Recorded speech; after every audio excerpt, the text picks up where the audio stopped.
हमारी भाषा है उसमें बात करके और काम करके हमें गर्व होना चाहिए, क्योंकि भाषा वो साधन है जिसके द्वारा मनुष्य अपने भावों को बोलकर या लिखकर दूसरों तक पहुंचाता है और दूसरों की बातों को समझता है। हर देश की कोई ना कोई एक ऐसी भाषा होती है जो वहाँ के अधिकतर लोग प्रयोग करते हैं, और भारत में वो भाषा हिंदी है। आज के समय में हिंदी कई भूमिकाओं में नज़र आती है। राजभाषा हिंदी, राष्ट्रभाषा हिंदी, संपर्क भाषा हिंदी और हिंदी का अंतर्राष्ट्रीय स्वरूप। विश्व में हिंदी भाषा बोलने वाले लोग 70 करोड़ से अधिक हैं। ये तीसरी सबसे अधिक बोले जाने वाली भाषा है। 14 सितंबर 1949 को हिंदी को संविधान सभा ने भारत संघ की राजभाषा के रूप में मान्यता दी। संविधान के अनुच्छेद 343 के अनुसार भारत की राजभाषा हिंदी और उसकी लिपि देवनागरी है। राष्ट्रभाषा हिंदी किसी भी राष्ट्र की जन आकांक्षाओं, आशा, निराशा आदि को अभिव्यक्ति देने वाली भाषा राष्ट्रभाषा कहलाती है। इस दृष्टि से हिंदी हमारी राष्ट्रभाषा है। राष्ट्रभाषा देशवासियों को एक सूत्र में बांधती है। भारतीय संविधान में भारत की कोई राष्ट्रभाषा नहीं है। सरकार ने 22 भाषाओं को आधिकारिक भाषा के रूप में जगह दी है, जिसमें हिंदी, रोमन के अलावा असमी, उर्दू, कन्नड़, कश्मीरी, कोंकणी, मैथिली, मलयालम, मणिपुरी, मराठी, नेपाली, उड़िया, पंजाबी, संस्कृत, संताली, सिंधी, तमिल, तेलुगु, बोडो, डोगरी, बंगाली और गुजराती हैं। संपर्क भाषा हिंदी मध्यकाल से ही हिंदी अखिल भारतीय स्तर पर विभिन्न भाषा भाषियों के बीच संपर्क भाषा का कार्य करती आई है।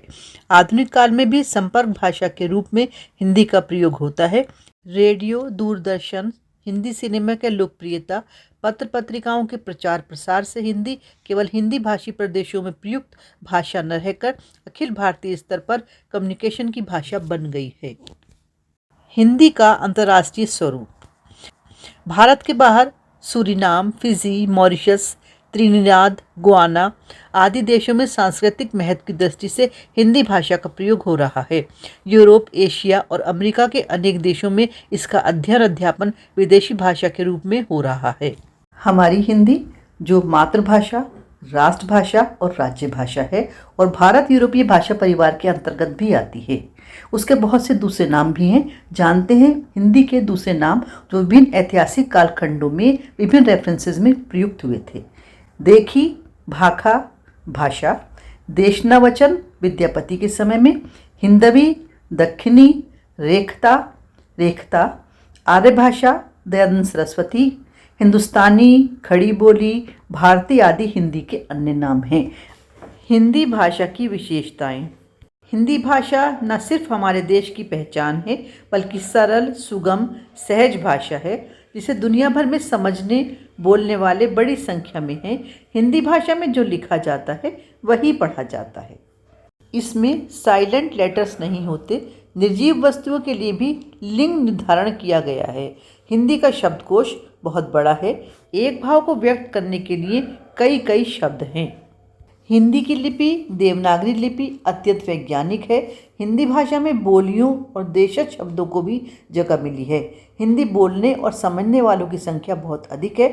दुनिया में तीसरी सबसे अधिक बोले जाने वाली भाषा हिंदी है। स्वतंत्रता आंदोलन में भी हिंदी का अद्भुत काम था। इसका साहित्य बहुत समृद्ध है। ये संपर्क भाषा, राजभाषा और अंतर्राष्ट्रीय स्तर पर भी फल फूल रही है। हिंदी भाषा अन्य भारतीय भाषाओं से सरल है। इस संसार की सभी भाषाओं को पढ़ने लिखने की क्षमता रखती है। इसका व्याकरण सरल है। राष्ट्रीय एकता का माध्यम रही है। अनेक भाषाओं, अनेक शब्दों को इसने अपना लिया है। हिंदी भाषी लेखकों ने भी हिंदी में बहुत रचनाएं की हैं। अनेक पत्र पत्रिकाएं और समाचार पत्र इस भाषा में रोज़ प्रकाशित होते हैं। हिंदी सिनेमा भी सब जगह ही देखा जाता है।